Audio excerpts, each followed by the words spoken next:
मैं आचार्य हंसराज प्रजापत उच्च माध्यमिक आदर्श विद्या मंदिर विवेकानंदपुरम सवाई माधोपुर में कक्षा 6 गणित विषय का अध्ययन कराने जा रहा हूँ। प्रश्नावली 11.4 की बात करते हैं अपन। बीज गणित भाग 3। अब पहले 2 वीडियो में अपन यानी कि सवाल नंबर ए के ABCD की बात कर चुके हैं। अब सवाल नंबर ई की बात कर रहे हैं। एक बस 20 किमी प्रति घंटे की चाल से चल रही है। यह दासपुर से बीसपुर जा रही है। बस के 5 घंटे चलने के बाद भी बीसपुर 20 किमी दूर रह जाता है। तो दासपुर से बीसपुर की दूरी क्या है, इसे बी का प्रयोग करते हुए व्यक्त कीजिए। तो अपन पहले लिख लेते हैं बस की चाल बराबर 20 किमी प्रति घंटा। 20 किमी प्रति घंटे, ये बट्टे का चिन्ह है। बट्टे का मतलब 1 घंटे में चली गई दूरी। अब यहाँ से ये तो अपन ने बस द्वारा लिया गया समय, बस द्वारा लिया गया समय, बस द्वारा लिया गया समय, लिया गया समय बराबर यानी कि समय कितना दे रखा है आपको, 5 घंटे दे रखे हैं, 5 घंटे। अब यहाँ से अपन दूरी निकाल लेते हैं। बस द्वारा 5 घंटे में, 5 घंटे में चली गई दूरी, चली गई दूरी बराबर तो कितनी आ जाएगी दूरी। दूरी का सूत्र होता है 4 गुना समय। क्या होता है, 4 गुना समय। एक इसका सूत्र है, दूरी का है। अब यहाँ चाल का मान रखिए आप। चाल कितनी है आपकी बी, दूरी समय कितना है 5, तो यानी कि चली गई दूरी कितनी हो जाएगी, 5 बी आ जाएगी। क्या आ जाएगी, 5 बी। अब आपसे क्या पूछ रहा है वो, यानी कि आपसे कह रहा है यह दासपुर से बीसपुर जा रही है। बस के 5 घंटे चलने के बाद भी बीसपुर 20 किमी दूर रह जाता है। कहने का मतलब अपन दासपुर और बीसपुर के बीच की दूरी, तो यहाँ कह रहा है दासपुर से बीसपुर की दूरी क्या है। तो यहाँ लिखते हैं अपन दासपुर से बीसपुर की दूरी, बीसपुर की दूरी बराबर, तो यहाँ से 5 घंटे चल रही है वो, तो 5 घंटे में चली गई दूरी क्या है, 5 बी है। लेकिन फिर भी कितनी और रह रही है, 20 दूरी रह जाती है। कितनी रह जाती है, 20 और रह रही है। तो यहाँ से दासपुर से बीसपुर की दूरी कितनी है, यानी कि 20 और जोड़ना पड़ेगा आपको। कितना जोड़ना पड़ेगा, 20 जोड़ना पड़ेगा। यानी कि ये दूरी दासपुर और बीसपुर के बीच के दूरी आ जाएगी। यानी कि 5 घंटे में तो इतनी दूरी तय की और 20 किलोमीटर दूर और है, तो 20 किलोमीटर और जोड़ेंगे तो दोनों के मध्य की दूरी आ जाएगी 5b प्लस 20 हो जाएगा। कितना हो जाएगा, 5b प्लस 20 क्या हो जाएगी, दासपुर से बीसपुर की दूरी हो जाएगी। तो अब एक बार और देख ले, देखो एक बस की चाल कितनी है, 20 किमी प्रति घंटा है। वह दासपुर से कहाँ जा रही है, बीसपुर जा रही है। बस की चाल क्या है, बस के 5 घंटे के बाद बीसपुर कितने, यानी कि 20 किमी दूर रह जाता है। तो दासपुर से बीसपुर की दूरी क्या है, दूरी को किसके पदों में व्यक्त करना है, बी के पदों में। दूरी को बी के पदों में व्यक्त कीजिए। तो अपन ने लिखा, देखो बस की चाल 20 किमी प्रति घंटे, क्या ले ली, 20 किमी प्रति घंटे ले ली। फिर बस द्वारा लिया गया समय 5 घंटे, कितना समय लिया गया था, 5 घंटे। बस द्वारा 5 घंटे में चली गई दूरी, दूरी का सूत्र होता है 4 गुना समय। क्या होता है, 4 गुना समय। तो यहाँ b गुना 5 कर देंगे अपन, यानी कि चाल आपकी b है, समय कितना है 5 घंटे, तो चली गई 5 घंटे में चली गई दूरी कितनी हो गई, 5b।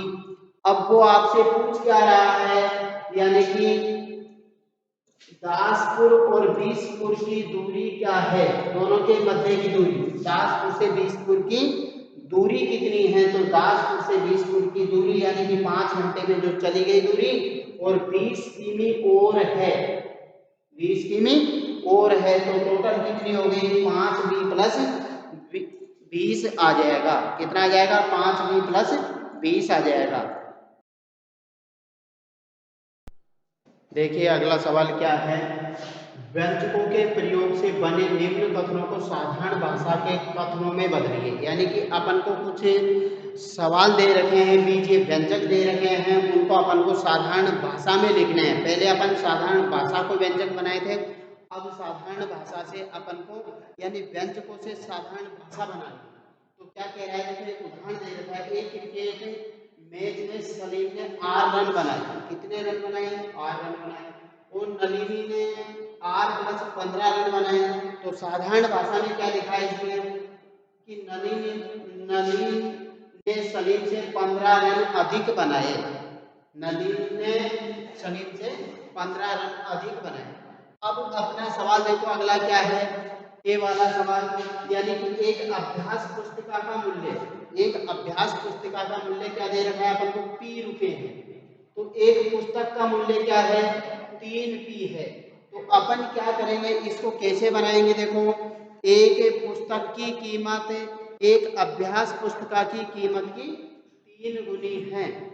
यानी अपन इसका क्या बनाएंगे, यदि व्यंजक है आपके पास, क्या है कि एक अभ्यास पुस्तिका का मूल्य ₹P है, तो एक पुस्तक का मूल्य 3 P है।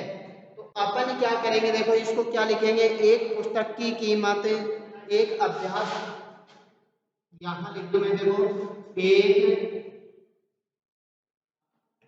पुस्तक की कीमत, एक पुस्तक की कीमत,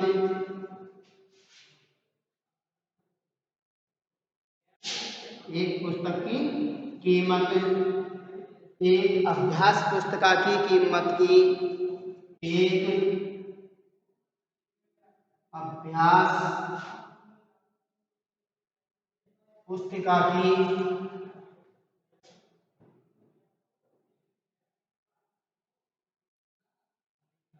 कीमत की 3 गुनी है। 3 गुनी है, यानी 3 गुना है। तो अपन यहाँ लिख देंगे एक अभ्यास पुस्तिका का मूल्य या कीमत ले लें, P दे रखा था अपन को, तो एक पुस्तक का मूल्य 3 P है। तो अपन ने क्या लिखा, एक पुस्तक की कीमत एक अभ्यास पुस्तिका की कीमत की 3 गुनी है। किसकी? अभ्यास पुस्तिका की कीमत की। तो अभ्यास पुस्तिका की कीमत कितनी थी? P थी, तो उसका 3 गुना क्या हो गया? एक पुस्तक का मूल्य हो गया। तो ये अपना ए वाला सवाल कंप्लीट। बी वाले की बात करते हैं अपन। देखो बी वाला क्या है आपके पास, सवाल देखिए पहले, एक टोनी ने मेज पर क्यों कंचे रखे? कितने कंचे रखे? क्यों कंचे रखे? तो उसके पास डिब्बे में 8 क्यों कंचे हैं। कितने कंचे हैं? 8 क्यों कंचे हैं। तो टोनी के बक्स में टेबल पर रखे कंचों के 8 गुने कंचे हैं। यानी कि टोनी के बक्स में, टोनी के बक्स में क्या है, देखो उसके पास कितने 8 क्यों कंचे हैं। तो टोनी ने मेज पर कितने कंचे रखे? 8 कंचे रखे। तो टोनी के बक्स में टेबल पर रखे कंचों का 8 गुना है। क्या लिख देंगे अपन, बक्स में टेबल पर, बक्स में मेज पर रखे पंचों का 8 गुना है। कितना है? 8 गुना है। टोनी के बक्स में मेज पर रखे कंचों का कितना है? 8 गुना कंचे हैं। 8 गुना कंचे हैं। क्या लिखेंगे? 8 गुना कंचे हैं। कितने गुना है? 8 गुना है। तो अपन ने 8 गुना था, इसलिए यहाँ 8 गुना लिख दिया। अब ये हो गया आपका पी वाला। अब सी वाले की बात करते हैं अपन। कौन सा? सी वाला क्या है, देखो आपके पास क्वेश्चन नंबर सी। तो सी में क्या दे रखा है, हमारी कक्षा में n विद्यार्थी है, तो स्कूल में 20 n विद्यार्थी है। तो अपन यहाँ लिख देंगे स्कूल में विद्यार्थियों की संख्या, स्कूल में विद्यार्थियों की संख्या, विद्यार्थियों की संख्या क्या है, हमारी कक्षा के 20 गुने के बराबर है। हमारी कक्षा के विद्यार्थियों के 20 गुने के बराबर है, गुने के बराबर है। क्या है, 20 गुने के बराबर है, 20 गुने के बराबर है। यानी क्या कह रहा है, स्कूल में विद्यार्थियों की संख्या हमारी कक्षा के विद्यार्थियों की संख्या के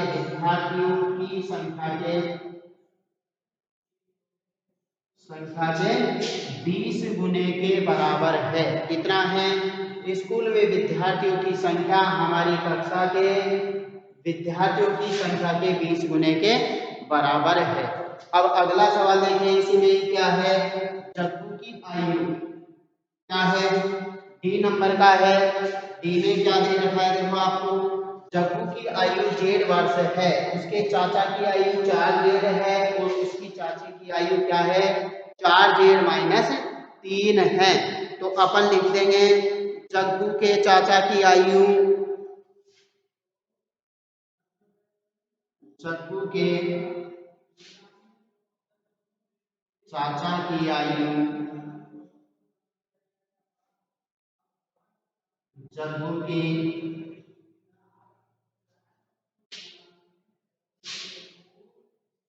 आयु का 4 गुना है तथा उसकी चाची की आयु